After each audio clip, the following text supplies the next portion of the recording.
ये जगह एक मॉडल जगह है। विलेज टूरिज्म को बढ़ावा देने के लिए यहाँ हट्स बनाए जा रहे हैं। एकलव्य आदर्श उद्यान में आकर के मुझे बहुत अच्छा लगा। नमस्कार, मैं लखन सालवी और आप देख रहे हैं डेली राजस्थान। इस वीडियो में हम बताएंगे कि ग्राम विकास में पर्यावरण को जो है किस तरीके से बढ़ाया जा सकता है, पर्यावरण का संरक्षण और संवर्धन कैसे किया जा सकता है, और मनरेगा में जितने कुछ काम हो रहे हैं देश भर में हर जगह पर जो हमेशा चर्चा होती है कि मनरेगा में जो काम हो रहे हैं उनकी कोई उपयोगिता नहीं है और सरकार जो है मनरेगा में पैसा व्यर्थ कर रही है। लोग भी कई जगह पे हम देखते हैं कि मजदूर भी जो है काम नहीं कर रहे हैं, उसे बिल्कुल एक तरीके से खैरात जैसा मान लिया गया है। इस वीडियो में आपको हम बताएंगे कि मनरेगा के तहत किस प्रकार से अच्छे काम किए जा सकते हैं जो सब लोगों के लिए बहुत ही उपयोगी साबित हो सकते हैं। मेरे पीछे आप देख रहे हैं एकलव्य मॉडल स्कूल नहीं उद्यान। तो ये एक उद्यान है जो राजस्थान के उदयपुर जिले के गोगुंदा कस्बे से तकरीबन 4 किलोमीटर दूर मोटा बीड़ा गांव के पास में स्थित है। यहाँ पर एकलव्य मॉडल स्कूल है सामने की तरफ, और ये उद्यान है जो ग्राम पंचायत के सरपंच सचिव मतलब ग्राम पंचायत दादिया के द्वारा ये तैयार किया गया है। एक तरीके से ये मोटा बीड़ा गाँव जो है ये ग्राम पंचायत दादिया एक ग्राम पंचायत है, उसका ये गाँव है मोटा बीड़ा। और यहीं पर चारों तरफ पहाड़ियाँ हैं और पहाड़ियों के बीच में यहाँ पर जो है ग्राम पंचायत के द्वारा ये एकलव्य मॉडल उद्यान तैयार किया गया है। इस उद्यान के बारे में मैं थोड़ा सा आपको बताना चाह रहा हूँ। विशेष तौर पे देखिए, पंचायतें तो राजस्थान में 11,000 के समथिंग है, लेकिन बहुत कम चुनिंदा ऐसी ग्राम पंचायतें हैं जहाँ के कहीं पे सरपंच तो कहीं पर ग्राम विकास अधिकारी, जिनको आजकल वीडियो कहा जाता है, विलेज डेवलपमेंट ऑफिसर, वो ऐसा मतलब तय करते हैं और चैलेंज लेते हैं, चुनौती लेते हैं कि हमें जो है गांव के विकास के लिए थोड़ा डिफरेंट काम करना है। तो ऐसा ही काम करके यहाँ पर दिखाया है सरपंच किशन गमेती और खास तौर पर ग्राम विकास अधिकारी सुरेंद्र नगलिया, जिन्होंने यहाँ पर कई बार वो आए। इस जमीन की पहले नपटी की गई, इस जमीन को अतिक्रमण से मुक्त करवाया गया, देन जो है यहाँ पर पेड़ पौधे लगाए गए। अब आप देखिए ये नारियल का पौधा इतना बड़ा हो गया, ये सारे पौधे 2.5 साल के हो गए। 2.5 साल पहले इसकी परिकल्पना की गई और यहाँ पर काम शुरू किए गए। कई नर्सरियों से यहाँ पर पौधे ला के लगाए गए। मनरेगा योजना के अंतर्गत जो है मजदूरों से यहाँ पर काम करवाया गया। यह है सुरेंद्र जी नगलिया, और आपने जो है यहाँ पर परिकल्पना की, काफ़ी समय भी यहाँ पर बिताया, काफ़ी मेहनत यहाँ पर की। कितना ये जो अभी का बहुत ही रमणीक देखने को मिल रहा है हमें उद्यान, तो इसको बनाने में आपको कितना समय लगा, कब शुरुआत की थी इसकी? आज से लगभग 2.5 साल पहले हम लोग अंदेश का नाका इधर पास में, तो वहाँ घूम के आ रहे थे। मैंने देखा यहाँ नरेगा लेबर काम कर रही थी, तो गड्ढे करते हैं वापस हो जाते हैं। तो हमको ऐसा काम किया जाए जिससे लोग भी हमें याद करें और कम से कम पर्यावरण का संरक्षण भी हो। तो हम लोगों ने सोचा, फिर वार्ड पंचों की हमने कमेटी बनाई, वार्ड सभाएँ की। उसके बाद में हमने ये तय किया कि उसको अतिक्रमण कर रखा था लोगों ने, तो अतिक्रमण को कैसे मुक्त करवाया जाए। तो सभी गांव वालों का सहयोग लिया गया, गांव वालों ने हमें भरपूर सहयोग दिया। उसके बाद में हम लोगों ने यहाँ पौधे करे के, उस टाइम में था जून का महीना, तो लोगों ने बोला सर आप कैसे बचा पाओगे पौधों को। मगर आप टेंशन मत लो, हम ट्यूबवेल कराएंगे, उसके बाद पौधे बचेंगे, हम खुद यहाँ आएंगे, देख रेख करेंगे। उसके बाद में हमने 2 लोगों को डिसाइड किया कि आप यहाँ रहोगे, परमानेंट रहोगे। एक भी पौधा जैसे अपने बच्चों को अपन पालते हैं उस हिसाब से अपन इनको भी पालना पड़ेगा। तो सभी लोगों का सहयोग रहा। आज आप देख सकते हो कितना अच्छा गार्डन बना हुआ है, फलदार पौधे हैं। पौधे कितने के हैं यहाँ पर? लगभग 30-35 हज़ार पौधे हमने लगाए, छायादार भी हैं। कितने बीघा जमीन है यहाँ? यहाँ लगभग होगी मेरे 30-35 हेक्टेयर है, उसमें हमने ये पौधारोपण किया था। और पौधे कितने प्रकार के हैं? लगभग फलदार पौधे भी हैं, कम से कम 20-25 क्वालिटी के पौधे हैं यहाँ। अंगूर भी हैं, एप्पल भी हैं, चिक्कू भी हैं, आंवले भी हैं, सब प्रकार के हैं, औषधीय पौधे भी हैं। अब इसको और किस लेवल पे आप ले जाना की सोच रहे हैं? पौधे तो लगा दिए, बड़े भी हो रहे हैं। हमारा मकसद ये है कि इससे जो हमने ये उद्यान बनाया है उससे पंचायत की निजी आय भी बढ़े। उसके लिए हमने TAD में कुछ प्रस्ताव भी भेजे हैं। उसके लिए हमने कॉटेज बनाने का भी यहाँ सोचा है कि कॉटेज होंगे, लोग यहाँ घूमने आएंगे तो नाइट स्टे भी करेंगे, तो पंचायत की निजी आय बढ़ेगी। ओके, तो एक रेस्टोरेंट वाला, मतलब जो पर्यटन विभाग काम करता है वो काम आप पंचायत ग्राम में पंचायत के द्वारा हम करना चाह रहे हैं। और इस पंचायत को हम ये चाह रहे हैं कि पूरे राजस्थान में नहीं, पूरे देश में मॉडल बना के रखेंगे। तो अभी आपने देखा पीछे की तरफ जो है, जैसे कि आप एक मॉडल देख रहे हैं, ये एकलव्य मॉडल उद्यान। एक कमरा यहाँ बना है जहाँ पर चौकीदार रहते हैं, यहाँ पर बैठने के लिए कुर्सियाँ हैं और लोग यहाँ आते हैं और बहुत दूर दूर से आ रहे हैं। अब क्यों आना चाहिए इसके लिए मैं आपको बताता हूँ। एक तो चारों तरफ बहुत अच्छे पहाड़ हैं, यहाँ पर कई प्रकार के पेड़ पौधे हैं, फलदार पेड़ पौधे हैं। तीसरा, आप देखेंगे बादल जो है यहाँ पर ज़मीन पर उतर आते हैं। देखिए ये पहाड़ है और पहाड़ की चोटी से नीचे आधे तक नीचे उतर आया है बादल यहाँ पर। वो देखिए सबसे ऊंची, राजस्थान की तीसरी सबसे ऊंची चोटी ये है। सबसे बड़ी माउंट आबू, दूसरा जरगा की पहाड़ियाँ और तीसरी ये गोगुंदा का पहाड़ है धोलिया जी, वो यहाँ से दिखता है। और ये सभी अभी धुंध जैसा यहाँ पे हो रखा है क्योंकि बादल नीचे आ गए हैं। तो बादल नीचे से ये गुजर रहे हैं। बहुत ही रमणीक, बहुत ही अच्छा जो है यहाँ का माहौल है। यहाँ पर आप आएंगे तो दिन भर यही बिताएंगे, आपका जाने का यहाँ से मन नहीं करेगा।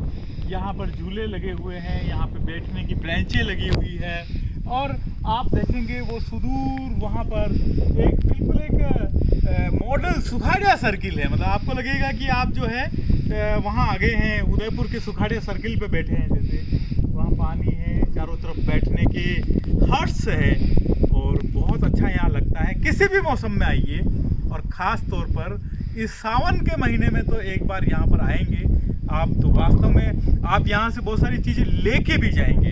आप यहाँ से एक आइडिया लेके जाएंगे और जब कभी आपके ग्राम पंचायत के लोग या आपके ज़िले के लोग आपसे जब कोई आइडिया आपसे मांगेंगे तो आप उनको ये आइडिया बता सकते हैं कि इस तरह का गार्डन क्यों ना अपने गांव में हो।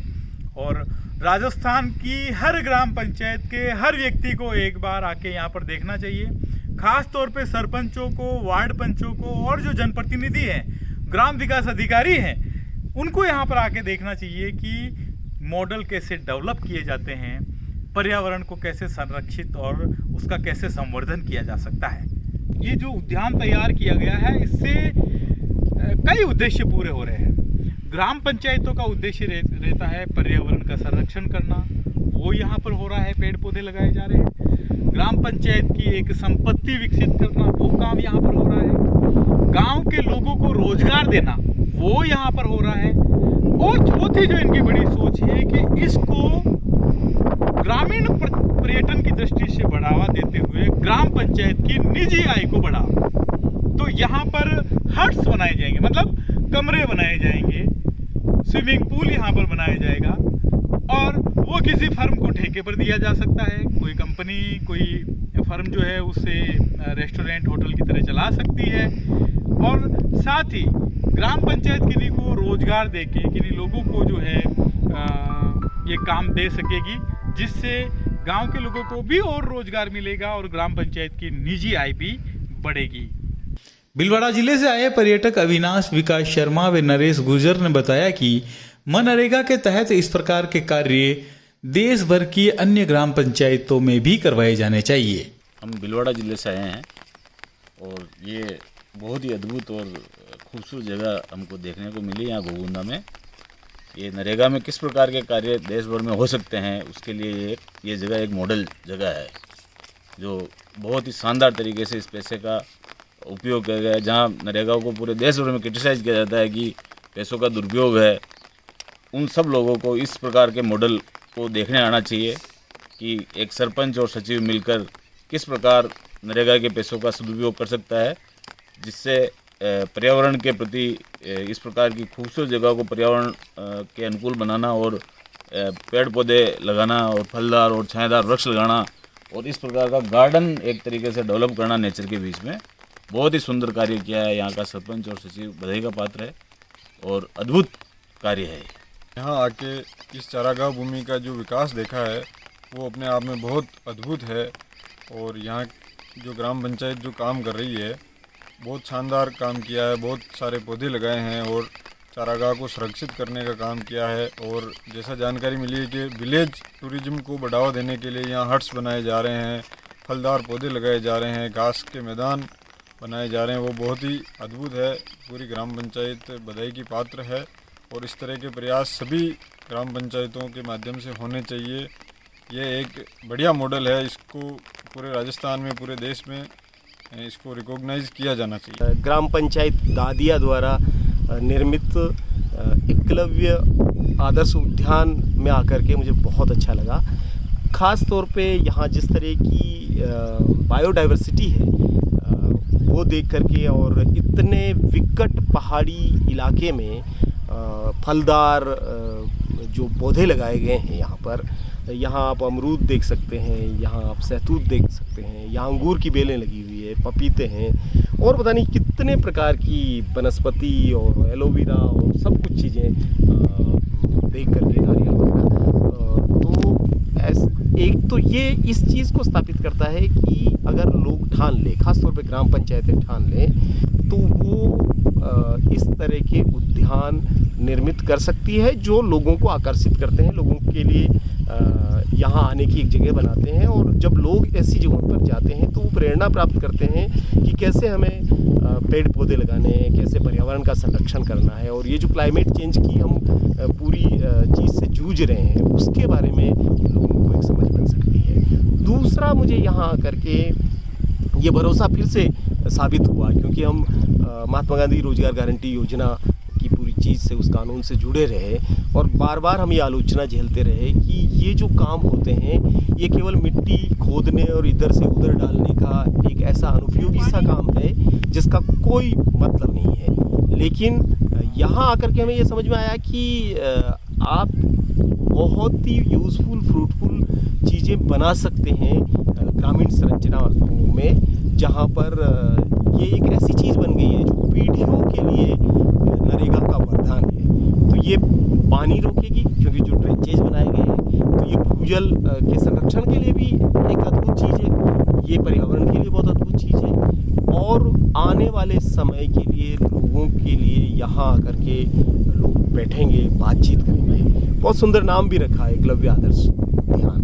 तो उससे भी लोगों को समझ में आता है कि भाई हमारा क्या इतिहास है, क्या हमारी परंपराएं हैं। लेकिन इस आदिवासी बहुल इलाके में ये जो ग्राम पंचायत ने किया, दादिया ग्राम पंचायत ने, वो दादिया ग्राम पंचायत के तमाम कार्मिक और यहाँ के आम लोग जो नरेगा श्रमिक हैं, अभी भी आप देख सकते हैं कि नरेगा श्रमिक आज भी यहाँ खड्डे खोद करके पेड़ लगा रहे हैं। ख़ास तौर पे महिलाओं में जो उत्साह है पेड़ लगाने का, माथे पर पेड़ लेकर के जा रही है, और तरह तरह से लोग आ रहे हैं यहाँ आकर के अपना समय गुजार रहे हैं। तो मुझे तो लगता है कि हर ग्राम पंचायत के लिए दादिया ग्राम पंचायत का ये जो मॉडल गार्डन है, ये मॉडल है, और उनको इससे प्रेरणा प्राप्त करनी चाहिए कि वो किस तरीके से उपयोगी ढांचे निर्मित कर सकते हैं नरेगा। मुझे लगता है कि अक्सर हम ऐसी खबरों को बहुत तवज्जो देते हैं जहाँ कुछ करप्शन है, जहाँ कुछ गलत हो रहा है, लेकिन ये जो पॉजिटिव सकारात्मक समाज में पहल है, एक तो ये इनको बहुप्रचारित होना चाहिए, इनका चारों तरफ जानकारी होनी चाहिए। दूसरा, सरकार को अन्य ग्राम पंचायतों के लोगों को यहाँ लाना चाहिए। विभिन्न, जो आपने कहा 11,000 ग्राम पंचायत राजस्थान की है, उनको ला कर के दिखाए कि आप ये बना सकते हैं, आप भी ये कर सकते हैं। और तीसरा, मुझे लगता है कि जब भी कोई इस अप्रोच के साथ काम करते हैं लोग, उन लोगों को जो भी पुरस्कार मिलना चाहिए, जो भी रिकॉग्नाइजेशन मिलना चाहिए, जो भी प्रसिद्धि यश मिलना चाहिए, उसकी तरफ भी सरकार ध्यान दे। वो चाहे जिला प्रशासन हो, चाहे प्रदेश का शासन हो, उनको इस बारे में ज़रूर, चाहे वानिकी वाले लोग हों, चाहे उद्यान विभाग के लोग हों, या जो फॉरेस्ट वगैरह को जो कंजर्वेशन करते हैं वो लोग हों, वाटर कंजर्वेशन वाले लोग हों, सरकार को पर्यावरण को बचाने का जो काम किया लोगों ने, उसको मान्यता देनी चाहिए और उनको अवार्ड देना चाहिए, ताकि इससे और ग्राम पंचायतों को प्रेरणा मिले और लोगों को प्रेरणा मिले कि हाँ, हम भी ये कर सकते हैं। और जब भी आप सकारात्मक चीज़ों को मान्यता देते हैं और पुरस्कृत करते हैं, तो समाज में एक सकारात्मक वातावरण बनता है और अच्छे काम की तरफ लोग प्रोत्साहित होते हैं।